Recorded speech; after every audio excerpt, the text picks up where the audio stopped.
What is up, everybody? I'm Goku, and I'm bringing you guys the final part of what if Goku's family escaped to Earth together. Yes, this is the final part. I know, guys. I know, guys do want me to continue with the what ifs, but I just want to finish some what ifs so I can create new ones. And because of my old subscribers telling me to just finish some what ifs and then create new, I decided to follow that lead. Also, if you guys are wondering, yes, I'm gonna be doing a continuation of my Naruto what if. But this time I actually have much more interesting feats that I will improve. Also, I might give some Naruto characters a much more boost in power when the time comes, so I hope you guys understand what I mean. So I'm gonna be finishing this what if, and after this I'm doing Naruto what if. I'm gonna be finishing the entire one of the Naruto team was in Dragon Ball. Yes, I'm gonna finish it sometimes, so yeah. Also, you guys are wondering, I want you guys to vote or to say in the comments of which other what if you want to see in the future. Either Godzilla Ultima in its true form versus the entire Dragon Ball. And I mean the entire Dragon Ball. Like from Goku to all the way up to Zeno. I'm gonna even include maybe from superhero as well. Dragon Ball superheroes maybe. But it's all up to you guys. But if it's the other video about me continuing what if Goku was reborn and decided to become the Omni King, part 8, you guys have to choose between the two. I'm gonna give you guys a week, and this almost up. You have at least 3 days to say your final count. If I don't actually get any answers for that, then I'm doing my own idea. So all you guys understand. So I given you time, so all you guys understand and respect it. So you must guys listen to me and do it. Either Ultima or Part 8. You just have to comment it down below. Ultima Godzilla or just Part 8. You just have to type it down in the comments. Part 8 or just Ultima. If I get more than Ultima, then it's Part 8. If it's more than Part 8, then it means I'll do the Ultima video. So yeah, without any further ado or implications, let's head into the video. Now, as I mentioned before, Bardock is still the strongest Saiyan out of all of them, out of all the other Saiyans, but Goku and Vegeta are getting closer to his power. Rise is of course lacking behind, but is still pretty strong in his own right. But Goku and Vegeta have been training with Whis and Beerus. Of course, alongside Bardock and Raditz himself. They have continued to train with them as Genie trains the boys, Gota and Trunks, alongside Gohan training with them. Due to Goku most likely achieving Super Saiyan God earlier, you most likely mean that Goten will have God Ki and alongside Trunks, so they were most likely able to obtain God Ki by time. So their power would have been increasing in their base forms. While Gohan is incredibly strong, he does not skip his training, unlike the original. He actually decides to balance his training, so he's still continuing to train. Also, he does train on the Kaizord and get his ultimate form like in the original. But due to him having God Ki, his ultimate form is a lot stronger than it would have been previously. Because of this, Gohan is actually one of the strongest Saiyans due to his potential as a hybrid Saiyan. So Gohan in Ultimate, combined with his God Ki, will put him at least above Goku and Vegeta in their max powers of Super Saiyan Blue evolution, which does bring Gohan to be the strongest Saiyan, but he's still not stronger than Bardock because he's able to actually combine Super Saiyan God and Super Saiyan 5 after a couple of years of training and the help of Whis. In Super Saiyan 5 God form, Bardock is stronger than Beerus, and that isn't a big surprise because this one can actually even match with slightly of Whis' power. And Whis confirmed if Bardock is a truly master, even go into the blue state, he most likely will be stronger than him, which is an impressive feat. And remember, Bardock has not learned Ultra Instinct yet, so that will most likely be a much more impressive feat because Bardock has not learned Ultra Instinct. Goku, Vegeta, Raditz, and of course Bardock were trying to learn Ultra Ego and Ultra Instinct. Bardock and Goku are actually incredibly able to adapt to the Ultra Instinct, and because of this, they're actually able to utilize it a lot better. Goku and Bardock have been training to move their bodies on their own, and they can actually feel that their bodies are moving on their own ever since they are able to gain the power of a Super Saiyan God. It just feels natural to them, but they must focus on making it even more natural to their own bodies. And they're able to do that thanks to the help of Whis. Eventually, by the time of Frieza being revived and him training for at least 3 years, both Goku, Bardock, Raditz, and Vegeta are able to achieve their Ultra forms. Of course, both Raditz and Vegeta already have Ultra Ego, but they have not mastered fully. while Bardock and Goku have already mastered UI Omen, which is an impressive feat. Since Goku was not able to even achieve Ultra Instinct just yet in this timeline, he was able to achieve it thanks to Bardock. But Bardock actually has a lot better mastery over Ultra Instinct than Goku because his body is naturally moving on its own. And when he's blind, he actually can move like Ultra Instinct while not utilizing it, just like in a base form, which is an impressive feat. Even Weasel pointed that out that maybe Bardock has much more potential than he actually shows. Maybe that's why Goku is able to grow this strong alongside Raditz and Vegeta. Because Raditz and Goku are the sons of Bardock, and Bardock is one powerful Saiyan with immense potential. And we know that Vegeta is an elite Saiyan with incredible amounts of power and S cells, but Bardock is known to be underestimated. His potential was able to bring into a high class Saiyans, even someone like King Vegeta himself, which is an impressive feat. Of course, after Frieza arrives to battle the Saiyans, they're most likely able to put up a challenge to Frieza, but Frieza was still able to push them back.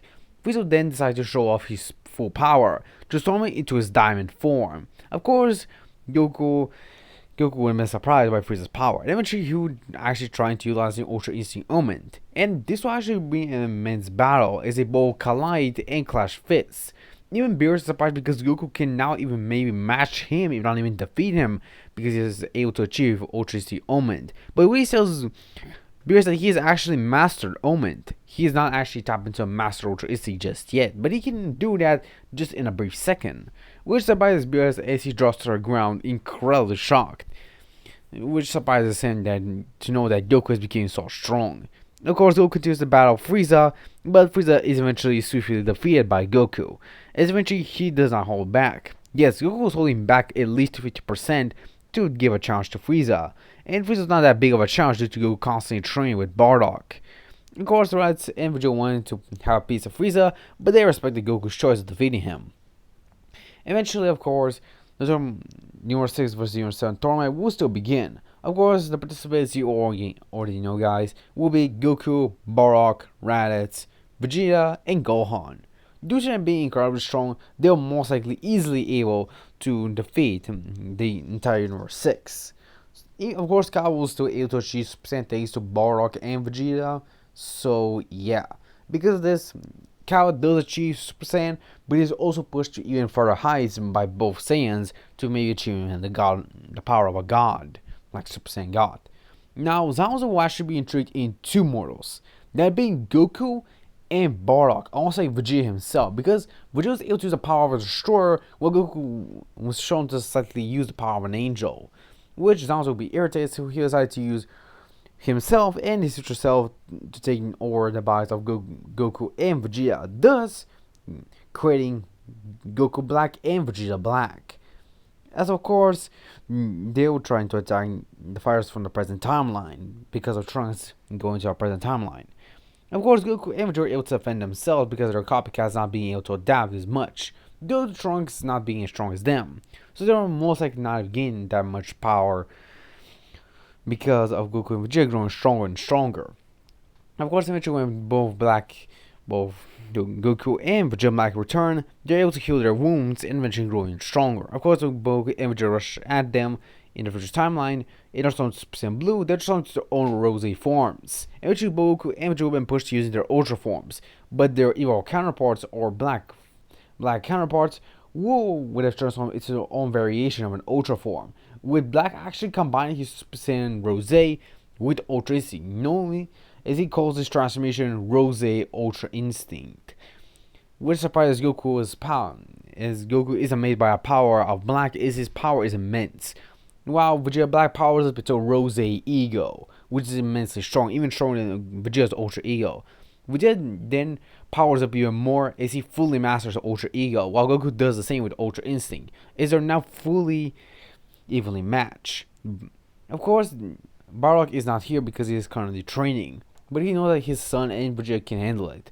As they continue to fight, Goku and Vegeta are handling their own, but they know they not keep it always forever. So they decide to do the same thing that their evil counterparts did, combine one of their transformations with their Ultra forms. They know that it might be risky, but they had no other choice. Goku and Vegeta roar as they try to combine Super Saiyan with their Ultra forms. Of course, Black both evil versions were trying to stop them, but it would be too late as Goku eventually reached a massive roar, shaking the entire Universe 7 in the future timeline. Which shocks both evil counterparts is Goku and Vegeta will go into their own variation of their super ultra forms. In their power, they will easily to demolish their evil counterparts, eventually leading to them being defeated as Goku and Vegeta were able to prevail. And with this, Goku and Vegeta will win the victors of the battle. Of course, the tournament of power will still be in the same as the original. It's that there will be no future Zeno in this timeline, due to Goku not bringing future Zeno, since future Trunks' timeline was never erased. And because of this, I must say that the Granolah arc will most likely would have still happened, but there will be some changes. Because Bardock will most likely would have remembered Granolah's mother, and eventually would decide to revive her. And due to Granolah having already his mother, he'll most likely not think of revenge as much. But eventually he'll decide to use Tarambo and to know about the Saiyans. Tarambo will explain to Granolah about how the Saiyans are becoming incredibly powerful and how they're defending Earth and the entire universe, which surprises Granolah. So he decides to do one wish to get his potential unlocked to the limits, which of course Tarambo is able to do. And since Granolah did not wish to be the strongest, this was easily grantable by Tarambo, since he doesn't have to sacrifice anything in exchange. So it's pretty easy to unlock Granolah's potential. Granolah then decides to train for a couple of months, and eventually he also uses Tarambo once again and finds out that the healers were actually responsible for his mother's death. Eventually, Granolah connects with Bardock, and eventually they talk about it. Of course, Bardock already knew, but he wanted to tell Granolah, but he was not sure if he would recognize him. With, of course, Granolah apologizing to Bardock, thinking that he was the one who killed his mother. He apologized to Bardock, and Bardock tells him that it's no problem, and he understands his anger. He was bound by anger, and he was still a child at the time, so he does not blame him. Granolah is kind of surprised by Bardock being this type of honest and even calm about it. Granolah is even surprised, and he is really feeling bad for himself because he was angry at a person who tried to help him in the past, yet he didn't know that. He held that rage in thinking he would just erase the entire race of this person, but now he feels kind of guilty thinking about it. But he decides to ignore it as he focuses on the healers. Of course, the healers do know about the Dragon Balls on Granolah's planet, but they don't know about on Earth's. So yeah, because they most likely would have lost to Granolah, as he most likely would be able to assassinate them and kill them, eventually leading to the Granolah arc being fully completed. Now for Dragon Ball superheroes, you most likely go the same. It said that Max Cell will be perfect Max Cell since the cell from the timeline was not created. So most likely this Max Cell will be a perfect variation, even more powerful than the original Max Cell, to a point that he most likely would have been able to give a challenge to Gohan even after he was able to gain God Ki in this timeline. Is Gohan will most likely still achieve the Beast form, but this Beast form being way stronger due to God Ki feels within the Beast form. And with this, Gohan will easily able to defeat Max Cell like in the original, but it will be a little bit more struggling due to Max Cell being perfect and not just Max Cell. So this will most likely lead to Gohan actually getting the dub. Will be a little bit close, but Goku is still proud by his son. And even Vegeta as well is proud by Gohan because he has not actually skipped his training, and he is really proud. But guys, this is the end of this What If. See you guys in the next one. Sayonara, my Z fans. See you next time.